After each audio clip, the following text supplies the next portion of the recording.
সমুদ্রবেষ্টিত দ্বীপপুঞ্জ আন্দামান, ঐতিহ্যমণ্ডিত cellular jail, আরো ভারী সুন্দর সুন্দর মনোরম দর্শনীয় স্থান ভ্রমণ পিপাসুদের চির আকর্ষণ। এই আন্দামানেই ছুটে গেছিলাম এবারে। আর এবারে আন্দামান যাত্রা এক অসাধারণ অভিজ্ঞতা দিল। আমাদের বাংলার শিল্পীদের সমাদরে বরণ করলেন, সংবর্ধনা দিলেন আন্দামানের বিশিষ্ট গুণীজনেরা। উপস্থিত ছিল স্থানীয় নিউজ চ্যানেলও। 3 जानी मानी हस्तियां आज अंडमान पहुंची हैं। वे हैं शिल्पी चक्रवर्ती, प्रसिद्ध बंगाली फिल्म लेखिका, निर्देशक और अभिनेत्री सुलाता रॉय, जानी मानी सामाजिक कार्यकर्ता तपन हल्दर, फिल्म अभिनेता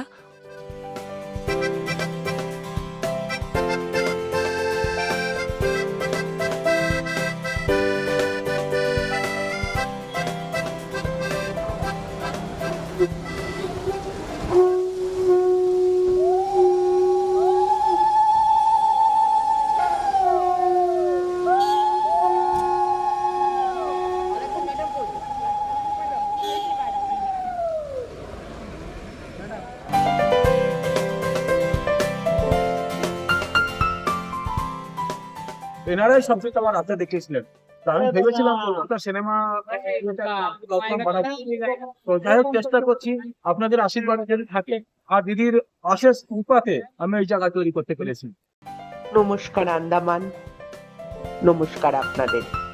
অবিশ্রান্ত বৃষ্টি, যাকে বলে হেভি রেনফল, তার মধ্যেও আন্দামানে পোর্ট ব্লেয়ারে অর্থাৎ বীর সাভারকার এয়ারপোর্টে এসে এত গুণী মানুষ আমাদের যেভাবে সম্মান দিয়েছে, বরণ করেছে, ভালোবেসেছে, তাতে আন্দামান আমার কাছে চিরস্মরণীয় হয়ে রইল। বিভিন্ন নিউজ চ্যানেলে ইন্টারভিউ ছাড়াও বিজয়পুরমের প্রসার ভারতীতেও আমাদের সাক্ষাৎকারের জন্য আমন্ত্রণ করা হয়েছিল। শুধু এয়ারপোর্টে সংবর্ধনা করেই ওনারা ক্ষান্ত থাকেননি। এক সুন্দর সাংস্কৃতিক সন্ধ্যার আয়োজন করা হয় এবং সেখানে বিভিন্ন কালচারাল অর্গানাইজেশন থেকে গুণী ব্যক্তিরা এসে আমাদের সম্মানিত করেন, সংবর্ধনা দেন, আলাপচারিতা ও ভালোবাসায় আসর জমিয়ে দেন।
সংবর্ধনা ও আলাপচারিতা ছাড়াও সেদিন কবিতা, গান, আবৃত্তি সব মিলিয়ে এক সাংস্কৃতিক মজলিস বা কালচারাল আড্ডায় সন্ধ্যাটা সত্যি জমে উঠেছিল।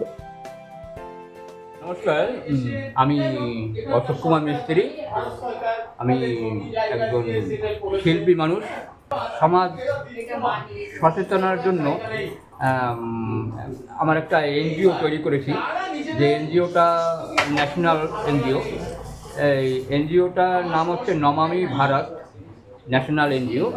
এটা ভারতের যত শিল্পী এবং মানে ক্রাফট আর্টিসিয়ান যারা আছেন, যারা হস্তশিল্পী, তাদের নানান ধরনের যে প্রোডাক্ট সেগুলোকে অনেক শিল্পীরা আছে যারা তাদের বাজার পায় না, মার্কেট নেই, তাদের শিল্পটাকে ধীরে ধীরে বসিয়ে দিচ্ছে, ওটা কোনো কাজে লাগছে না।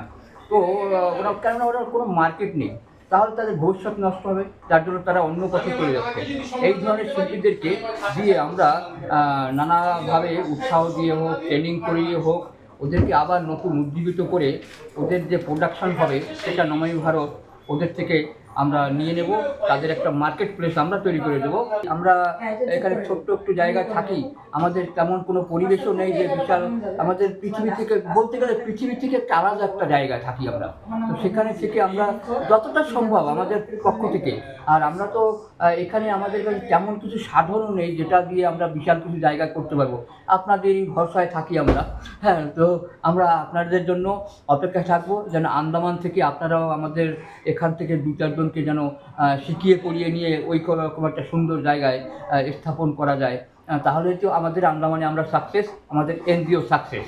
আমার নাম হচ্ছে গীতা ব্যানার্জি, আমি মিউজিক টিচার। এখন তো বর্তমানে আমি অবসর হয়ে গেছি। তো বাচ্চাদের নিয়ে আমি এইসব গান বাজনা খুব করি, টিউশনও করি, বাচ্চাদের শেখাই, কোথাও যাওয়ার যেরকম নাটক গান বাজনা নিয়ে থাকি, আমার খুব ভালো লাগে এসব। আপনি আপনার দুকলি গানের লাইন যদি আমাদের শোনান। আচ্ছা, একটু শোনাচ্ছি তাহলে, বাংলা গানে। ধন্য আমি জন্মেছি মা তোমার ধুলিতে, জীবন মরণে তোমার চাই না ভুলিতে।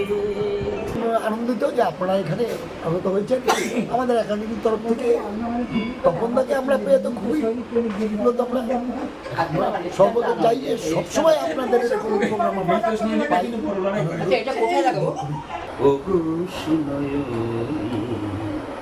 আমি অন্ধকারের মাঝে খুঁজেছি তোমার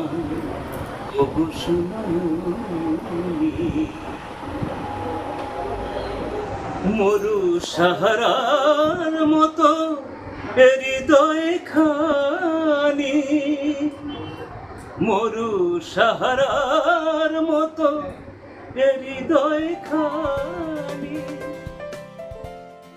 সুরে ছন্দে লয়ে সবাই মেতে উঠেছিলেন। ধন্যবাদ আপনাকে আমাদের এই ছোট্ট দ্বীপপুঞ্জ আন্দামান আর নিকোবর আইল্যান্ডে আপনারা আসার জন্য, এবং আমাদের সহকর্মী তপনদা তার সফলতার জন্য অনেক শুভকামনা তাকেও আমাদের তরফ থেকে, এবং আপনাদের দুজনের 3জনের এবং সুলতা ম্যামের জন্যও, যে আগামী দিনে আপনারা আরও বড় কাজ করুন, আরও ভালো কাজ করুন, যাতে আমরা আপনাদের প্রশংসায় নিজেদের গর্ববোধ করি। মেরে মেরে তারে করি নুবিগল, তবু যদি কথা শুনে সে পাগল, মালিন লাগবি গান ধীরে, হঠাৎ জাগিয়া বাঘ খুঁজে ফেরে, নিশার আধারে মন চিরে। নন্দলাল বাবু তারা অসাধারণ কবিতা পাঠে সবাইকে মাতিয়ে রেখেছিলেন। তলোয়ার দিয়ে দাড়ি চাঁদা, প্রতি শনিবারই চিঠিতে বেরোচ্ছি গালি দেয়, তুমি হাঁড়ি চাই। আমি করে বিয়ে ঘাটে ভাঙি হাঁড়ি, অমনি বন্ধ চিঠি তাড়াতাড়ি, সব ছেড়ে দিয়ে করিলাম বিয়ে, হিন্দুরা কম আরই চাচা। যত অন্যায় ব্যভিচার আজ করে দেব খান খান, মাতৃস্বরূপা রমণী ধরায় বাঁচাবো মায়ের প্রাণ। রুখে দেবতা সবাই বলছি খবরদার, রক্ত তিলকে সাজিয়ে এনেছি আজ উগ্র তলোয়ার। ছোটখাটো একটা স্কুল আছে, কাবেরী মিউজিক ইনস্টিটিউট, ওখানে বাচ্চাদের সব ধরনের শেখা হয়, বিশেষ করে কবিতার উপরে বিশেষ ধ্যান দেওয়া হয়। কবিতার উপরে বিভিন্ন, যেমন 2 বিঘা জমি, ছোট ছোট পরিচয়, নাট্যরূপ দিয়ে বাচ্চাদের অ্যাকশন দিয়ে কবিতার উপরে করলে ওরা বেশি ইন্টারেস্ট হয়। সেই জন্য এইভাবে আজকালকার বাচ্চাদের যে বাংলা পারে না, তো আগে বাংলা কবিতার সারমর্মটা বোঝালেও দেখেছি ওরা নেয়, ওদের চোখগুলো ছলো ছলো করে ওঠে। যেমন রবি ঠাকুরের যে দূরদেশী সেই রাখাল ছেলে, এক নন বেঙ্গলি মালওয়ালি আমাকে বলছে, আন্টি এর যে মিনিংটা কি আমাকে সমঝাইয়ে। তো যখন বলছি দেখছি 2 চোখ ছলো ছলো জলে ভরা। ওর মিনিংটা, যে রাখাল এলো বাঁশি বাজাই চলে যায়। যখন রাখাল বলছে যে, মেয়েটা বলছে যে কি তোমারে দিবানি, তখন রাখাল বলছে তোমার গলার মালাখানি। মেয়েটা বলছে সে কি আমার মালা বলে সরে গেল, কিন্তু পরের দিন দেখা গেল সেই রাখাল বাঁশিটাই তার অঙ্গনে রেখে দিয়ে চলে গেল।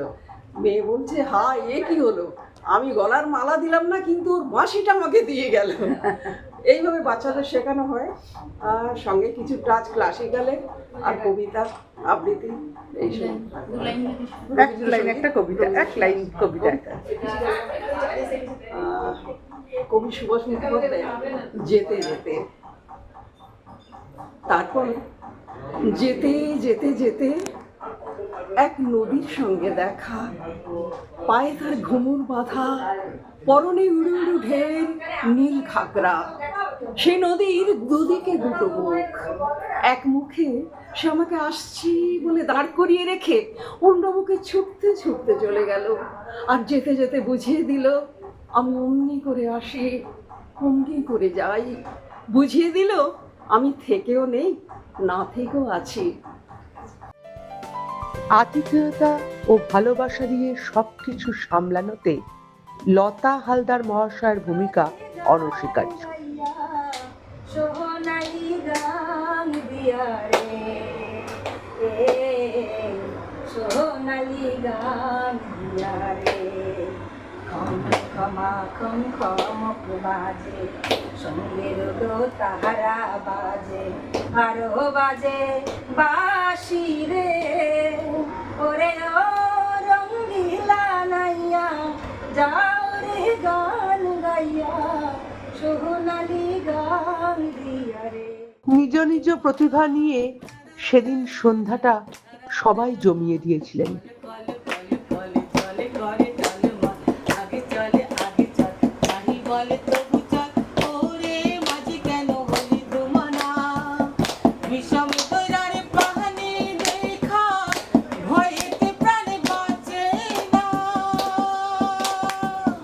বিষমে